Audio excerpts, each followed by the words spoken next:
Bonjour, cette semaine nous allons continuer à aborder l'épître aux Éphésiens. On a vu une introduction à cette épître la semaine dernière, et là nous allons voir au premier chapitre les versets 1 à 14. On a déjà esquissé les versets 1 à 2 qui sont à la fois des salutations mais qui comportent déjà des éléments très, très forts. Mais nous allons voir maintenant les versets 3 à 14 qui en fait finalement ne sont qu'une seule phrase en grec, où il y a à la fois une louange à Dieu, mais aussi un panorama, je dirais, des actions de Dieu, de Jésus-Christ, du Saint-Esprit, de l'Église, et finalement du plan déployé par Dieu qui est de tout réunir sous le royaume de Jésus-Christ.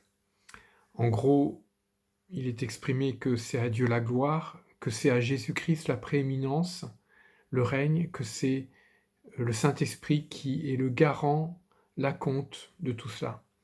Et de tout ce plan magnifique que Dieu met en place, il y a des bienfaits innombrables pour nous, une plénitude finalement, qui fait que c'est pas la peine d'aller chercher ailleurs. C'est pas la peine d'aller chercher ailleurs.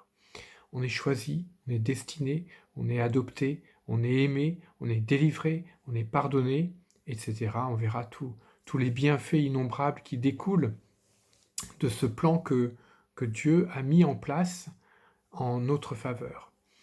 Et ce plan, on voit que cet épître est un petit peu, enfin ces 14 premiers versets, le cœur de ces 14 premiers versets, ce sont les versets 9 et 10, comme le font souvent la pensée hébraïque, c'est-à-dire tout le reste entoure ces versets 9 et 10 qui disent ceci. Donc tout ça, c'est pour que nous connaissions le secret de son plan.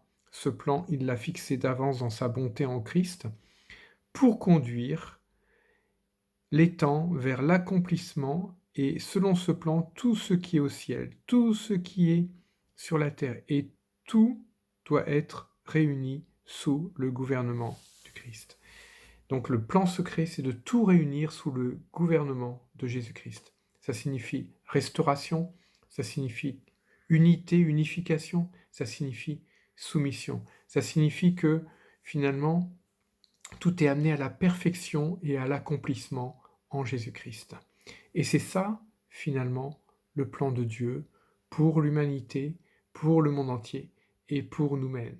Et du coup, une fois encore, je dirais que c'est pas la peine d'aller chercher ailleurs. Et les Éphésiens, les Colossiens, les Philippiens, donc ces églises de l'époque, finalement avaient une tendance à aller chercher ailleurs, à ne pas donner à Dieu toute la gloire, à ne pas mettre à Jésus-Christ la prééminence, à ne pas considérer le Saint-Esprit comme étant suffisamment important pour ne pas l'attrister. Donc voilà, en fait, cette épître-là, on va reparler de ces différents thèmes tout au long de cette épître, mais finalement, tout est résumé dans cette phrase qui est du verset 3 au verset 14. Voilà le secret du plan de Dieu, c'est de tout réunir sous l'autorité de Jésus-Christ, et c'est ainsi que nous parviendrons à la perfection et à l'accomplissement, et on voit tous les bienfaits que ça peut nous procurer.